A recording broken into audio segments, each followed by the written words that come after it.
Admiral Park Do-hyun stood at the window of the United Earth Council building in Seoul. The city stretched below him, beautiful and peaceful. Flying cars moved through the sky in perfect order. Children played in parks. People walked without fear. This was what 200 years of peace looked like.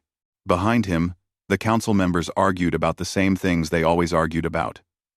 Trade agreements. Cultural exchanges. Which alien species needed help this time? Do-hyun had heard it all before. He had spent his entire life as a diplomat, teaching the galaxy that humans were kind, that humans chose peace, that humans would always extend their hand in friendship first. And it had worked. Humanity had ended the Vortani-Kelix War that killed billions. They had taught the concept of mercy to species that had no word for it. They had built hospitals on worlds that only knew weapons. The galaxy loved humanity. Or at least, they said they did. But lately, something felt wrong. Do-hyun could not name it, but he felt it in his old bones. A whisper in the dark. A shadow at the edge of his vision. His communicator beeped. A message from his granddaughter. Grandfather, we received a distress signal. The Vethrak say they are under attack. We are going to help them. I will call you when we arrive. Love you. Do-hyun smiled. Yuna was so much like him. Always ready to help. Always believing in the good of others. She served on the diplomatic vessel Olive Branch, stationed near the frontier world of New Busan. It was a good ship with a good crew. He sent a reply. Be careful, little star. Not everyone deserves your trust. But I am proud of you for giving it anyway. 3 days later, he wished he had said something different. Lieutenant Park Yuna stood on the bridge of the Olive Branch as it dropped out of faster-than-light travel. The Vethrak system appeared on the main screen. 3 planets. 1 star. And a lot of warships. Commander? I am reading 47 Vethrak vessels, said Engineer Kang Sun-woo from his station. He was a thin man, with tired eyes and clever hands. He had kept the Olive Branch running for 10 years with nothing but spare parts and creative thinking. They do not look like they need help. Commander Choi Tae-woo leaned forward in his captain's chair. He was a big man, tall and wide, but his voice was always soft. He wrote poetry in his free time. He believed that beauty could be found everywhere, even in the darkest places. Let us not judge too quickly. Open a channel. The screen flickered. A Vethrak face appeared. They were reptilian creatures, with scales the color of dried blood and eyes like black glass. This one wore the markings of a high commander. Human vessel, the Vethrak said. You came. You sent a distress signal, Tae-woo replied. You said you were under attack. We are here to help negotiate a peace. The Vethrak made a sound. It took Yuna a moment to realize it was laughing. Under attack. Yes. Your colonists on the frontier have been fighting back. We raid their worlds for resources and slaves, and they have the rudeness to defend themselves. We thought you would come and tell them to stop. That is what humans do, yes? You talk. You make peace. You surrender. So that no one gets hurt. Yuna felt cold. You have been attacking human colonies? For months now. Did you not know? Oh, this is wonderful. You truly did not know. You came to save us. The Vethrak laughed again. What kind of species are you? We kill your people, and you rush to help us. I have never seen anything like it. Tae-woo's face was stone. How many colonies? 7. So far. We have taken thousands of your people as slaves. They work well. They do not fight back much. Very obedient. Yuna's hands were shaking. She thought of the people on those colonies. Families, children, taken as slaves, while Earth sent diplomats to help their captors. We will report this to Earth, Tae-woo said quietly. There will be consequences. Will there? The Vethrak leaned closer to the screen. I do not think so. Do you know what the galaxy says about humans? They say you are weak. They say you care more about being good than being strong. They say you will forgive anything because you are afraid to fight. And they are right. Look at you now. We just told you we have been stealing your people. And you stand there talking about reports and consequences. You will do nothing. Because that is what humans do. The transmission ended. The bridge was silent. Dr. Baek Jihae, the ship's medical officer, spoke first. She was a small woman with gentle hands. But her voice was hard now. We need to go to those colonies. There may be survivors who need help. Agreed, Taewoo said. Sunwoo, set course for the nearest colony on record. Maximum speed. They found New Busan 3 hours later. Or what was left of it. The city had been burned. Buildings stood like broken bones against the sky. The streets were empty. They found bodies in the shelters where people had tried to hide. They found messages written on walls, calling for help that never came. Yuna walked through the ruins with Jihae beside her. They did not speak. There were no words for this. Over here. They found a group of survivors in an underground bunker. 37 people. They were thin and scared, but alive. A woman grabbed Yuna's arm. They took my daughter, she said. She is only 8 years old. They took her, and they laughed. They said no one would come for us because humans do not fight. They said Earth would send a diplomat to apologize for making them angry. Yuna held the woman while she cried. She had no answer. She had no comfort. She only had shame. The olive branch took the survivors aboard and headed back to Earth. But before they could leave the system, they received an emergency broadcast. All channels. All frequencies. A Vethrak warship had destroyed a human refugee transport near the Outer Rim. 3,000 civilians. Families fleeing the frontier violence. Gone in a flash of light. And then, a message from the Vethrak High Command, broadcast to the entire galaxy.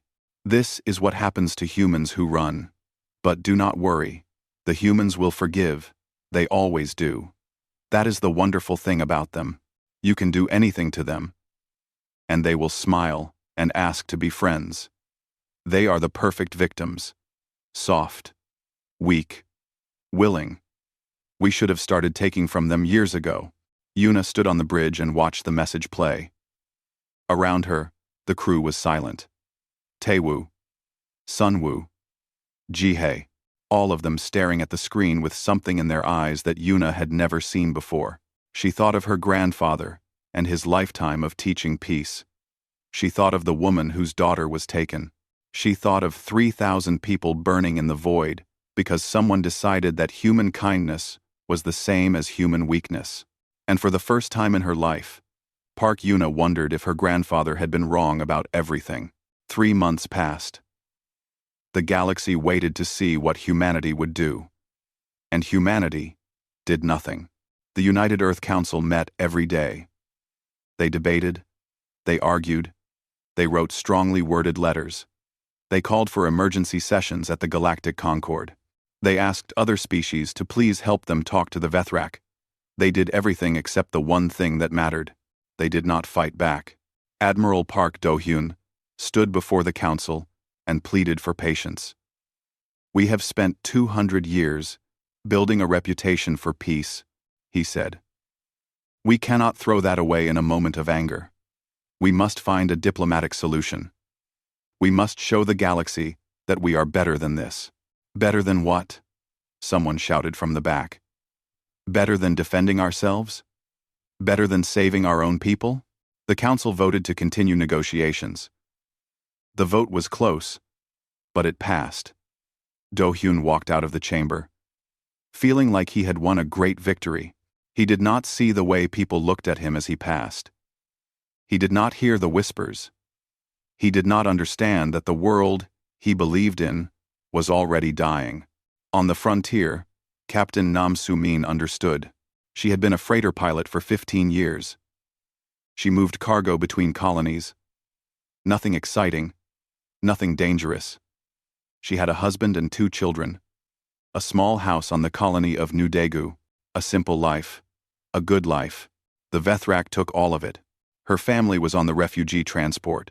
3,000 people. her husband, her son. Gone in a flash of light while Earth debated the proper wording for a letter of concern. Suman did not cry. She did not scream. She sat in her empty house for 3 days without moving. And then she got up and started making calls. Within a month, she had organized defense forces on 12 colonies. Civilians who were tired of waiting for Earth to save them. Miners and farmers and teachers who learned to hold weapons. They called themselves the Frontier Guard, and they answered to no one but themselves. The Council says we should wait, Suman told them. They say diplomacy takes time. They say we need to be patient. But my children are dead. How much more patience do they want from me? The Frontier Guard grew larger every day. On Earth, Yuna was reassigned. The Olive Branch was sent back to the frontier to continue diplomatic missions. But she was pulled off the crew. New orders. Report to Strategic Command in Geneva. She had never heard of Strategic Command. The building was underground, hidden beneath an old university. Armed guards checked her identity 3 times before letting her through. Inside, she found something that should not exist: Earth's military. For 100 years, Earth's armed forces had been ceremonial. Soldiers who marched in parades. Ships that never fired their weapons. Generals who had never seen combat. Everyone knew that humanity did not need a real military because humanity did not fight wars. But this was not ceremonial. This was real. Yuna walked through corridors filled with tactical displays and weapon systems. She saw soldiers training with equipment she did not recognize. She heard languages she had never learned. Codes and commands from a different era. At the end of a long hallway, she found the office she was looking for. The name on the door said, General O. Jiwan. She knocked and entered. Jiwan was smaller than Yuna expected. A woman in her 60s, with gray hair and calm eyes. She sat behind a simple desk, with no decorations, no medals on display. Nothing to show her rank. She looked like someone's grandmother, but her eyes were not a grandmother's eyes. Her eyes were counting, measuring, planning. Her eyes were the eyes of someone who had been waiting a very long time. Lieutenant Park, Jiwan said. Please sit. General, I was not aware that this facility existed. No one is. That is the point. Jiwan folded her hands on the desk. Your grandfather is a great man. He has done more for humanity than almost anyone alive. He taught the galaxy that we are peaceful, that we choose kindness, that we will always try to talk before we fight. And for 200 years, that was enough. She paused. But he forgot to teach them something important. He forgot to teach them that we choose peace, that it is a choice, not a weakness, that we are capable of other things. Yuna thought of New Busan. The burned buildings, the empty streets, the woman crying for her daughter. What other things? She asked. Jiwan smiled, but it was not a happy smile. Everything. We are capable of everything. And I have spent my entire career preparing for the day when we would need to show them. Before Yuna could respond, an alarm sounded. Red lights flashed. Jiwan turned to her display screen, and her face went pale. What is it? Yuna asked. The Vethrak have formed an alliance. The Morak and the Sindari have joined them. They call themselves the Dominion. Jiwan read the message on her screen. They have issued an ultimatum. Humanity will surrender all frontier colonies, all military vessels, and our seat on the Galactic Concord. If we refuse, they will destroy us. That is insane. The Concord will never allow. The Concord will do nothing. They are afraid. They have been waiting to see which side will win, and now they think they know. Jiwan stood up. The Council will vote to negotiate. They will send your grandfather to speak with the Dominion. They will believe that his words can fix this. Maybe they can, Yuna said. But she did not believe it. Not anymore. The Council voted that night. They chose to negotiate. Admiral Park Do-hyun volunteered to meet with the Dominion personally. He would fly to their station and extend humanity's hand in peace, one final time. He would make them understand that war was not the answer. Yuna tried to stop him. She went to his home and begged him not to go. "They will kill you," she said. "They do not want peace. They want to prove that we are weak." Do-hyun hugged his granddaughter. "Maybe they will. But if I do not try, then everything I have worked for means nothing. We must show them who we are. Yuna, we must show them that humans never give up on peace." He left the next morning. His ship was small and unarmed, a diplomatic vessel, just like always. The Dominion welcomed him with ceremony. They gave him food and drink. They let him speak for 3 hours about cooperation and understanding, and the future they could build together. And then they cut off his head on live broadcast to the entire galaxy. The Vethrak commander held it up for the camera. "This is what peace looks like," he said. "This is what happens when you send words against weapons. Humans, hear me now. Your time is over. Surrender or die. And know this, we will enjoy watching you try to decide." On Earth, in Geneva, in homes and ships across the frontier, humanity watched their greatest diplomat murdered for believing in them. Yuna saw her grandfather's face on the screen. She saw his eyes, still open, still surprised. He had truly believed, until the very last moment, that they would listen. Something inside her broke. Something inside her went cold and hard and dark. Around her, she heard people crying. She heard people screaming. But underneath all of that, she heard something else. A sound she had never heard before. Silence. A terrible, waiting silence. The silence of 200 years of patience coming to an end. And then, across Earth, across every colony and every ship, the old systems began to wake up. Files that had been locked for a century started to open. Weapons that had never been fired began to charge. Training programs that everyone had forgotten activated one by one. General Oji-wan appeared on every screen in the world. "People of Earth," she said quietly, "it is time. Humanity remembered." In the week after Admiral Park Do-hyun's murder, the galaxy expected tears. They expected protests and vigils and more calls for peace. They expected humanity to do what it always did. Talk and cry and forgive. They were wrong. Deep beneath the mountains of Korea, vaults that had been sealed for 200 years began to open. On Mars, factories that had been silent since the last war activated their production lines. Across the colonies, civilians lined up at recruitment centers that had not existed a week before. The transformation was unlike anything the galaxy had ever seen. A species that had been known for poetry and medicine and kind words was now building warships. A species that had taught mercy to the stars was now learning to kill. And they were learning fast.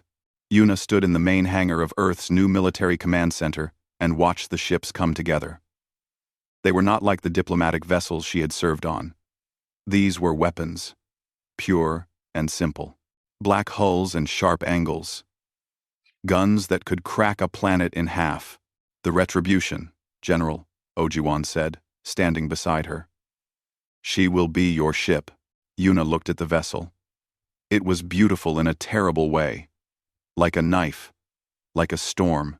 "I was a diplomatic officer," she said. "I have never commanded a warship. You have never needed to. But you learned tactics at the academy. You know how to lead. And more importantly, you have a reason to fight." Ji-won turned to face her. "Your grandfather gave his life for peace. Now you will make sure that sacrifice means something. You will show them what happens when humanity stops being gentle." Across the colonies, others were finding their own reasons. Captain Nam Suman stood before her frontier guard on the moon of New Daegu. There were 10,000 of them now. Miners and farmers and shopkeepers. People who had lost everything and had nothing left but anger. "Earth is finally waking up," she told them. "But they are slow. They have spent too long being careful. We have not. We have been fighting since the beginning. We have been bleeding since the beginning. So when the war starts, we will be ready. Her people cheered. They were not soldiers. Not really. But they had learned to hate. And sometimes, that was enough. Engineer Kang Sunwoo was pulled from the olive branch and sent to the Weapons Development Division. He stood in a laboratory full of things that should not exist, things that humanity had promised never to build. "We need you to make them work," his new commander said. "You are the best engineer in the fleet. You can fix anything." Sunwoo looked at the weapons. Planet crackers. Swarm missiles. Things that would kill millions in seconds. "I fix things," he said quietly. "I do not destroy them. Today you do both." Dr. Baek Jihye was reassigned to the Biological Research Division. She was a healer. She had spent her life saving lives. Now, she was asked to study Vethrak physiology for a very different purpose. "We need to know their weaknesses," the division chief told her. "Things that will hurt them specifically. Things that will not affect humans or other species." "You want me to design a plague," Jihye said. "I want you to give us options. The Vethrak have made it clear they will not stop until we are all dead, so we need to be ready to do whatever is necessary." Jihye thought of her oath. First, do no harm. She thought of the people on New Busan, the bodies in the shelters, the children taken as slaves. She started working. 1 month after Do-hyun's death, General Oh Ji-won addressed all of humanity. Every screen on every world showed her face. She stood alone in a simple room with a flag behind her, the old flag. From before the age of peace. Blue with white stars. The flag of a humanity that knew how to fight. "For 200 years, she began, we showed the galaxy our best face. We gave them our kindness. We taught them our medicine, our art, our philosophy. We ended their wars. We healed their wounds. We asked for nothing in return, except friendship, and they spat on it. They took our people as slaves. They burned our colonies. They murdered our greatest diplomat on live broadcast and laughed. They think we are weak. They think we are afraid. They think we will bend and break and beg for mercy. They are wrong. Now they will meet the other side of humanity. The side that crawled out of the mud and learned to walk upright. The side that survived ice ages and plagues and wars against ourselves. The side that turns grief into fury and fury into victory. We tried harmony. We meant it. Every word, every gesture, every hand extended in friendship. We meant it all. Every word, every word, every word, every word, every word, every word, every word. But we will not be gentle with those who mistake our mercy for weakness. We will not forgive those who murder our children. We will not negotiate with those who laugh at our pain. To the Dominion, you wanted war. Now you have it. You wanted to see humanity without kindness. Now you will see it. We will come for you with everything we have and everything we are. We will not stop. We will not slow down. We will not rest until you understand what you have done. And to the rest of the galaxy, watch carefully. Watch and remember. This is what happens when you push humanity too far. This is what happens when you take our kindness and throw it back in our faces. We are capable of so much love. But we are capable of other things too. Do not make us show you twice. She paused. Her eyes were hard as stone. Earth fleet will launch in 72 hours. To the Vethrak, the Morak, and the Sindari, pray to whatever gods you have. They are all you have left. The broadcast ended. Across the galaxy, the Dominion laughed. They had seen humanity's ships. They had counted their numbers. They were not impressed. "This is wonderful," the Vethrak commander said. "They are actually going to fight. It will be over in a week, maybe less." But other species were not laughing. The older ones, the ones who remembered their own histories, watched humanity's transformation with something like fear. "You do not understand," a Kellick's ambassador said to his Vethrak counterpart. You see humans smiling and talking, and you think that is all they are. But my people have studied their history. We have seen what they did to themselves before they found peace. They are not becoming something new. They are remembering something old, something they locked away because it frightened them. Nonsense. They are soft. They will break. No, the Kellic said quietly. They will not break. They will break you.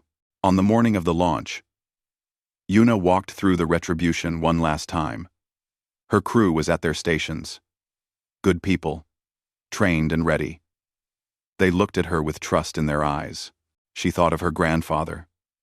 She thought of his smile, his gentle voice, his absolute belief in the goodness of others.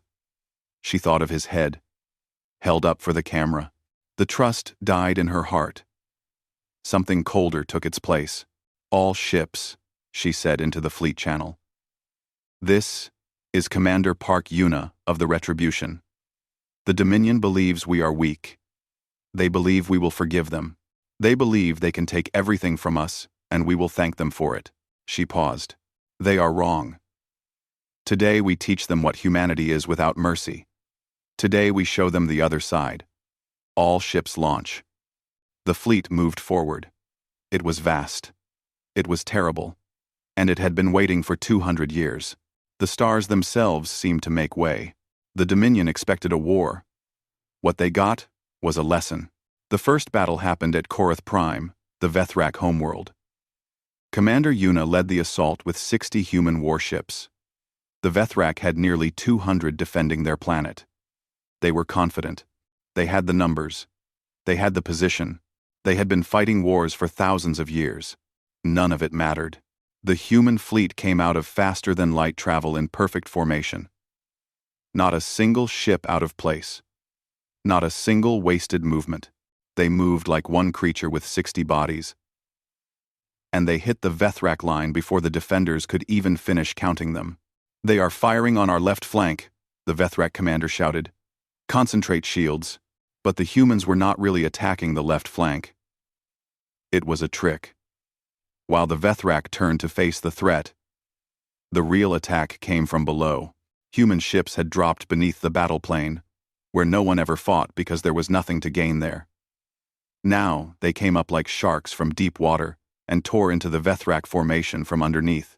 In 30 minutes, 90 Vethrak ships were destroyed. In 60 minutes, the battle was over. The Vethrak commander sent a surrender signal. His face appeared on Yuna's screen, pale and shaking. We yield, he said. We ask for terms. We ask for mercy. Mercy, Yuna repeated. The word tasted strange in her mouth. She thought of her grandfather. She thought of the woman on New Busan crying for her daughter. You killed 3,000 civilians on a refugee ship. You laughed. You said we would forgive. The Vethrak commander opened his mouth to speak. We will not, Yuna said. She gave the order. The human fleet turned its weapons on Korath Prime. But they did not fire on the cities. They did not kill civilians.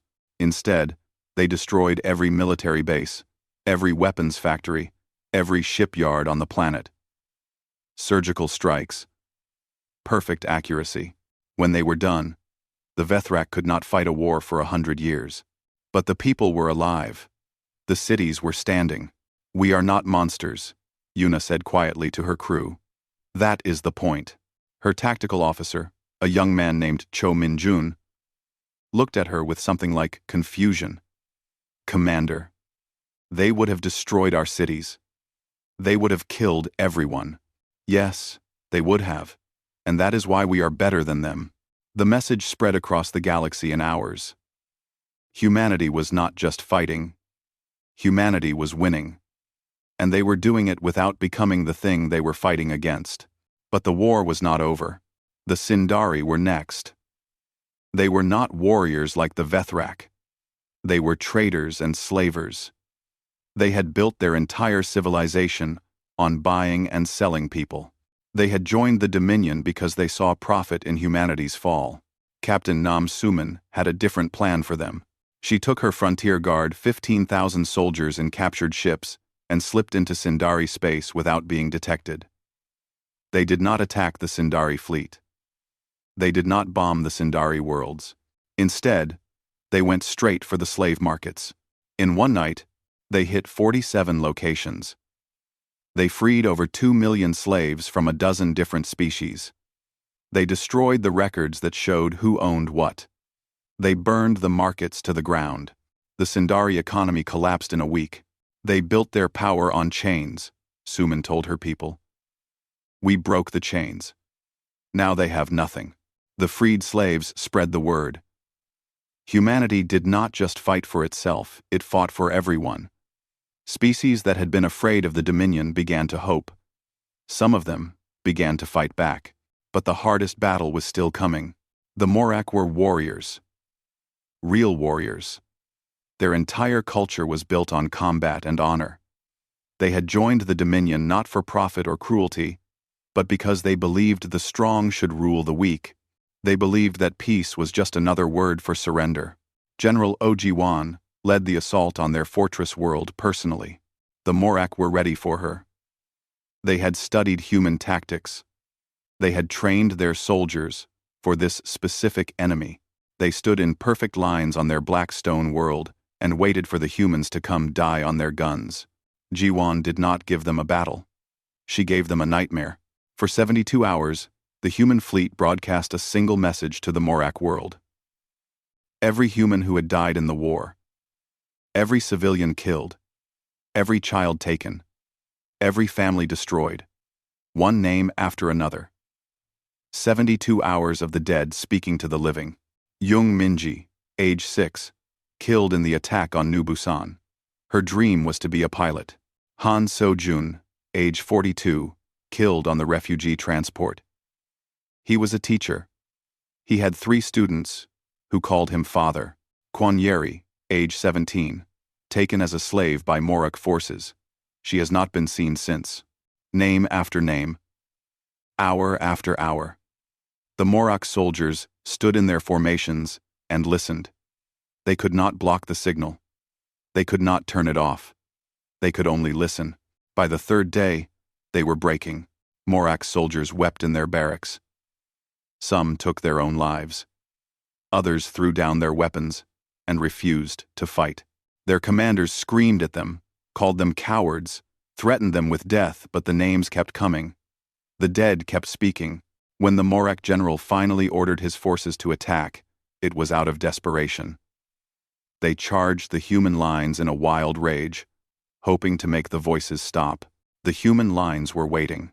The battle lasted 4 hours. When it was over, the Morak general knelt before General Jiwan in the ruins of his command center. His army was destroyed. His world was occupied. His pride was ash. You fought well, Jiwan told him. Your soldiers were brave, but you should have left us alone. The general looked up at her. His eyes were empty. What are you? We are human. We are what happens when you take everything we love and think we will do nothing. We are what happens when you laugh at our kindness and call it weakness. She stepped closer. See, we are what happens when you make us stop being gentle. 8 months after it began, the war was over. The Dominion was broken.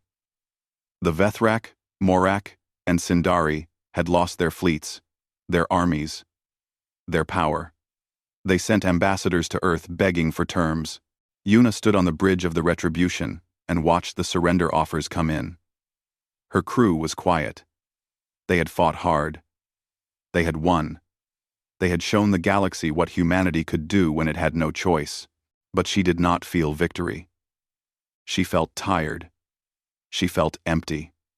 She thought of her grandfather again. His smile. His belief that there was always another way. She wondered if he would be proud of her.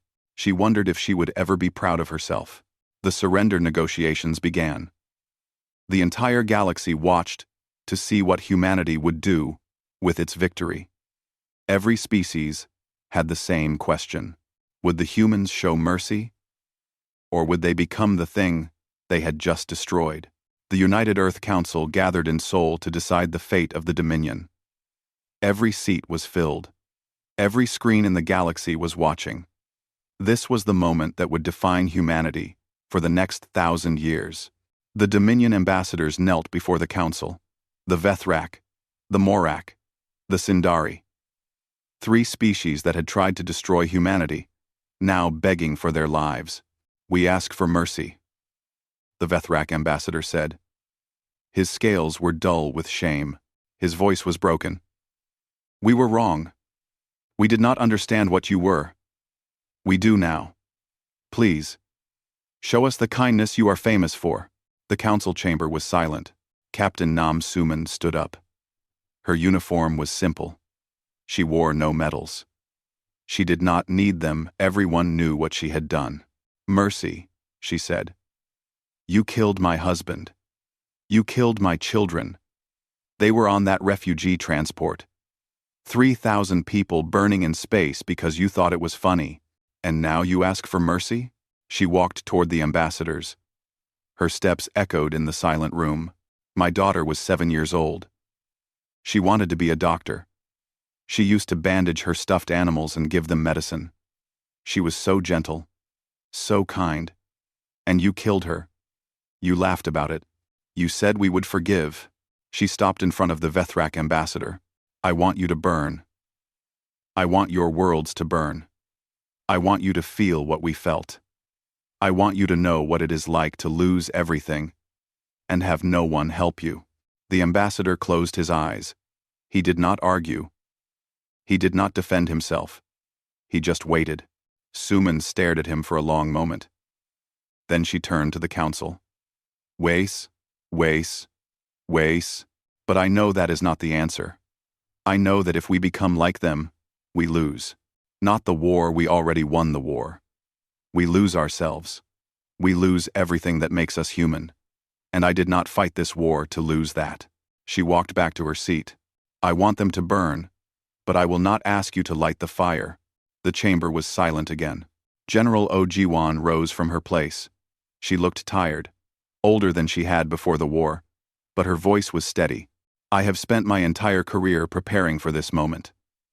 Not the war. The war was easy. This moment. The moment when we have absolute power over our enemies, and we must decide what to do with it. She looked at the Dominion ambassadors. "You deserve to be destroyed. By any measure of justice, we have earned the right to end you. And we could do it. We could kill every soldier, burn every city, salt every field. We could make sure you never threaten anyone again by making sure you no longer exist." The ambassadors trembled. "But we will not." The chamber stirred. Whispers ran through the crowd. "We will not," Jiwan continued, "because that is not who we are. We showed you what humanity can do when we have no choice. Now, we will show you what we do when we have every choice. We will show you what strength really looks like." Commander Park Yuna stood. She had not planned to speak. But she found the words coming anyway. "My grandfather died for peace," she said. "For a long time, I was angry at him. I thought he was naive. I thought he should have seen what they really were. I thought he was weak." She paused. "I was wrong. He was not weak. He was the strongest person I have ever known. It takes more courage to extend your hand than to make a fist. He knew that. He knew that some people would take advantage. He did it anyway, because he knew that is who we are at our best." She looked at the Dominion ambassadors. "We have shown the galaxy what we are without mercy. They will never forget it. Good. They should not forget it. But if we become what we just defeated, if we rule through fear and cruelty..." She stepped forward. "I do not forgive you. I will never forgive you. You took my grandfather from me. You took him from everyone who loved him. But I will not let you take my humanity too. I will not let you turn me into you." The council voted. The Dominion would pay reparations for every life lost, every colony destroyed, every slave taken. Their military leadership would face trial for their crimes. Their weapons would be dismantled. They would never threaten anyone again. But there would be no genocide. No enslavement. No occupation. No occupation. No occupation. Instead, humanity offered them a choice. Join the Galactic Concord as equals. Learn what humanity tried to teach them before. Become something better. Or remain isolated until they were ready. The galaxy was stunned. 3 days later, the Vethrak ambassador stood before the new Concord assembly. He was not kneeling now. He was standing. But there was no pride in his posture. Only wonder. "We thought you were weak," he said quietly. "We thought your kindness was a flaw. We were fools. We were worse than fools." He looked at the human delegation. "You were strong enough to destroy us. Then you were strong enough to spare us. We do not have a word for what you are. We do not have a concept for it. But we would like to learn. If you will teach us." Yuna thought of her grandfather. She thought of his smile. She thought of his hand extended in friendship, over and over, even to those who slapped it away. "We will teach you," she said. That is what we do. 1 month later, Yuna visited her grandfather's memorial in Seoul. It was a simple stone in a garden full of cherry trees. No grand monument. No fancy words. Just his name, and 2 dates, and a single line. "He believed in us." Yuna placed her hand on the stone. It was warm from the sun. "We did it, grandfather," she whispered. "Both sides. Just like you always knew we could." General Ojiwan retired that day. A reporter asked her if she had any regrets. She thought about it for a while. "I regret that we had to show them," she finally said. "I do not regret that we could." Captain Nam Suman went home to New Daegu. There was nothing there. Her house was still empty. Her family was still gone.